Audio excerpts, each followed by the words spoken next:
tập thở không mày tập thở là tốt lắm không áp trở về đâu chứ là mình còn ăn chín hết tập cái chín biển thì thôi vẫn nhìn tập về cái bộ cái tiền ra sẽ bắt mình có biết cái này tập gì là cả vẫn liền về bộ kỹ bộ lạc tiếng tập cái anh liền không mà apa là gì tập phản là cái này bộ kỹ ha anh đi bộ kỹ các tiếng này apa flut link nó mới đi bao lúc lưng lâu thì thà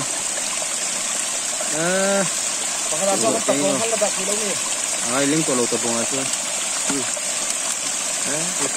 lụt lưng thà lâu thì cũng điên nữa tụi con được thì kurang về phải nhớ là bạn lụt lâu thôi phải nhớ rồi ôi yếm drop bột gì không không lụt thì lâu nè lụt thật rồi lụt thật rồi khát tí xong khá đi á bye bye vết cô lẽ